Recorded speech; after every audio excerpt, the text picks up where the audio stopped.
Welcome to your mission. आमे पूर्व class रे सातवाहन मानकर राजा मानक विषय पढ़ी।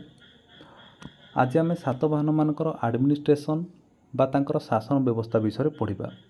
जो माने पूर्व क्लास देखी ना डिस्क्रिप्शन रे गोटे लिंक दिया जाइए, ताकू क्लिक करके पूर्व क्लास देखिपारे। आमे प्रथमे देखिबा सातवाहन मानक समय रे राजा माने हेउचंती शासन व्यवस्थार सबुठारु ऊर्ध्वरे थिले। सेतिपाई कहा जाउची राजा माने हेउचंती सर्वोच्च अधिकारी थिले। राजा माने गोटे आईन को तैयारी करि पारुथिले, ताकू कार्यकारी करि पारुथिले एवं राजा माने ताकू तर्जमा मध्य करि पारुथिले। सेतिपाई कहा जाउची से सर्वोच्च अधिकारी थिले। सातवाहन मानक समय रे ग्राम्य शासन व्यवस्था सबुठारु निम्न रे थिला एवं से ग्राम्य स्तर रे आमे देखिबा को पाइबा वयोज्येष्ठ व्यक्ति मानकु नियुक्त करा जाइथिला एवं से वयोज्येष्ठ व्यक्ति जहाँकर बयस पाखापाखि 60 रु ऊर्ध्व थिला, सेमाने ही शासन करुथिले ग्राम्य स्तर रे एवं सेमानंकु ग्राम्य शासन व्यवस्था को स्वाधीनता मध्य प्रदान करा जाउथिला। सेमाने स्वाधीन भाव रे शासन करुथिले, सेटा मध्य देखिबा को पाइबा। राजा हेउचंती मुख्य सेनाध्यक्ष मध्य थिले, सेटा मध्य आमे देखिबा को पाइबा। गोटे सेना बाहिनी को राजांकर अनुमति रे कार्यकारी करा जाउथला। राजांकर अनुमति नेकी युद्ध करा जाउथला एवं युद्ध पोरे राजांको अनुमति रे शांति प्रतिष्ठा हेउथला। सेही समय आ गोटे जिनिस देखिबा, सातवाहन वंश रे जड़े शासक थिले जहाँकर नाम हेउची गौतमी पुत्र सातकर्णी। तांको ना कौन? गौतमी पुत्र सातकर्णी।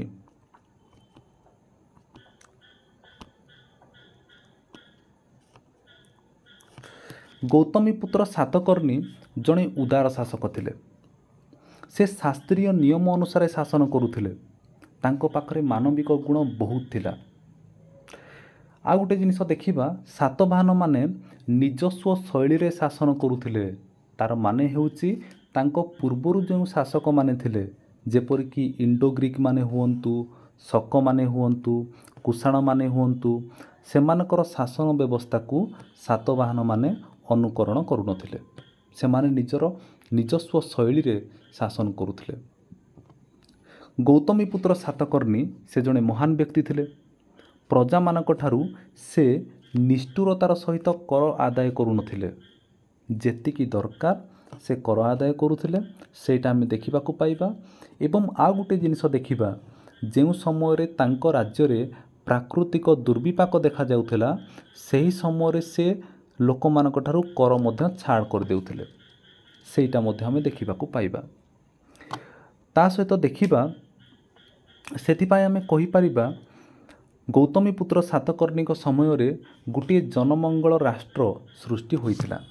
से जने प्रजानुरंजक शासक थिले बा प्रजा बत्सल शासक थिले। ठीक अच्छे। तापर देखिबा, से सातवाहन वंशर राजा माने एक छत्रवादी शासक नथिले। से माने निजर मन इच्छा शासन करू नथिले। जेउटा लोक मानक पई भलो हेबो सेही अनुसार से शासन करुथिले। सातवाहन वंशर राजा माने विभिन्न उपाधि रे निजको भूषित करुथिले, जेमति कि राजा हुअंतु, ता सहित महाराज, महाराजधिराज, एमिति विभिन्न उपाधि रे से भूषित हेउथिले। एबे आमे देखिबा, सातवाहन वंशर राजा मानकु शासन कार्य रे सहाय्य करिबा पई गोटिए मंत्रिमंडल थिला। एते बड़ विशाल साम्राज्य, ताकू तो एकुटिया राजा शासन करि परिबेनी। सेथिपाई तांकर सहाय्य दरकार थिला एवं अनेक ऑफिसर माने बा अनेक सरकारी कर्मचारी माने सेमाने राजा को विभिन्न कार्य रे सहाय्य करुथिले। सेही भितरु गोटिए ना आसे, तार ना हेउची अमात्य। ठीक अच्छे। सेही अमात्य माने केतेक स्थान रे लेखा जाउची से मंत्री थिले। आउ सेमाने सातवाहन मानकर राजा मानकु शासन कार्य रे सहाय्य करुथिले।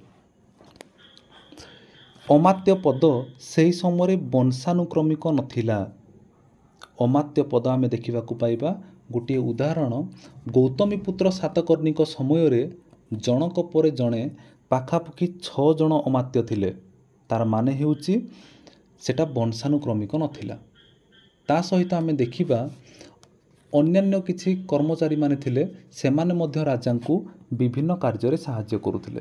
ଏବଂ ସେହି କର୍ମଚାରୀମାନଙ୍କ ମଧ୍ୟରେ ଆଉ ଜଣେ ହେଉଛନ୍ତି ମହାଭୋଜ, ତା ସହିତ ମହାରଥୀ,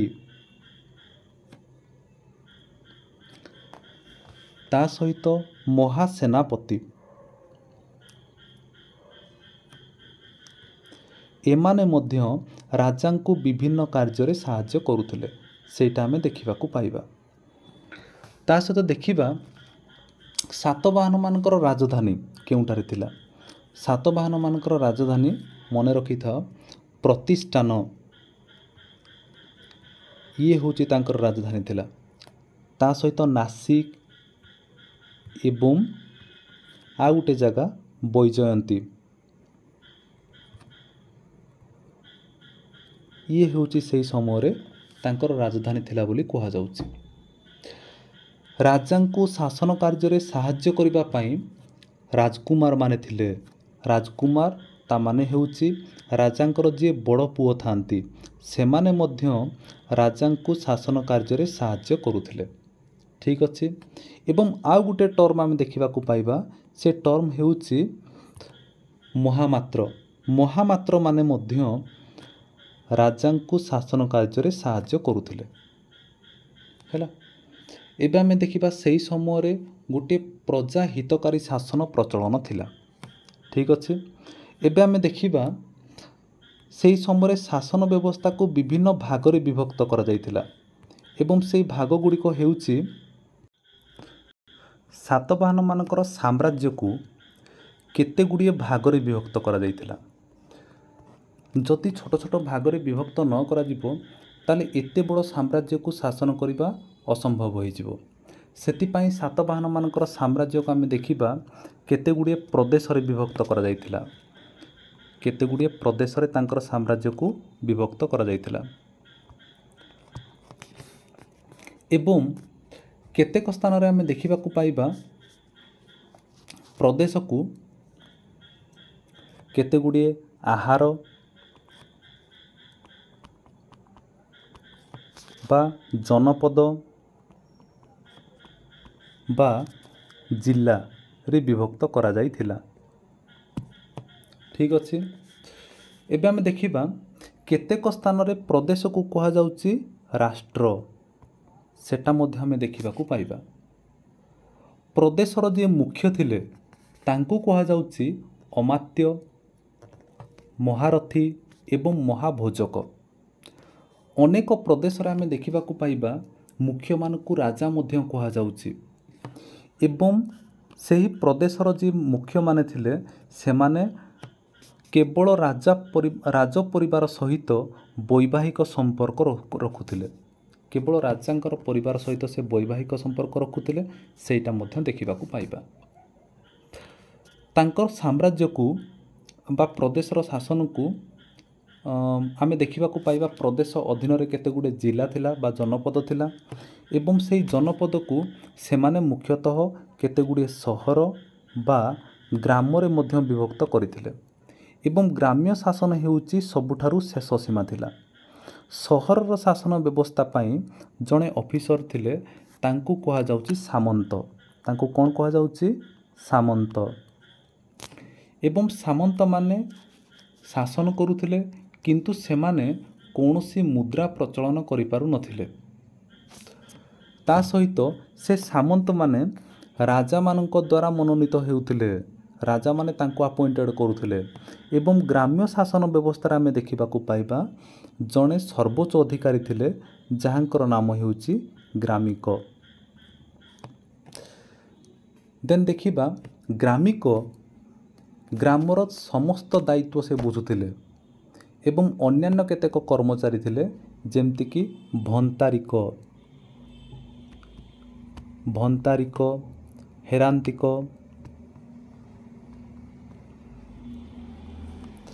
ତା ସହିତ ଦେଖିବା ମହାମାତ୍ର ଏବଂ ଦୂତ ଏମିତି କେତେକ କର୍ମଚାରୀ ମଧ୍ୟ ରାଜାଙ୍କୁ ଶାସନ କାର୍ଯ୍ୟରେ ସାହାଯ୍ୟ କରିବା ପାଇଁ ନିଯୁକ୍ତ ହୋଇଥିଲେ। ତା ସହିତ ଆଉ କେତେକ ଅଫିସର ଥିଲେ ଯେମିତିକି ପ୍ରତିହାର ଏବଂ ଆଉ ଜଣେ ହେଉଛନ୍ତି ମହାତାରକ।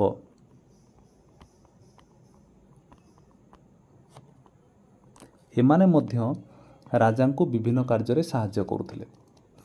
ସେହି ସମୟରେ ଦେଖିବାକୁ ପାଇବା ପ୍ରଦେଶ ଠାରୁ ଗ୍ରାମ ପର୍ଯ୍ୟନ୍ତ ସାତବାହନମାନେ ଗୋଟେ ଶୃଙ୍ଖଳିତ ଶାସନ ବ୍ୟବସ୍ଥା ପ୍ରଚଳନ କରିଥିଲେ। ଠିକ୍ ଅଛି, ଆମେ ନେକ୍ସଟ କ୍ଲାସ୍ରେ ସେମାନଙ୍କର ସାମାଜିକ, ଅର୍ଥନୈତିକ ଏବଂ ଧାର୍ମିକ ଅବସ୍ଥା ବିଷୟରେ ଆଲୋଚନା କରିବା। Thank you all of you.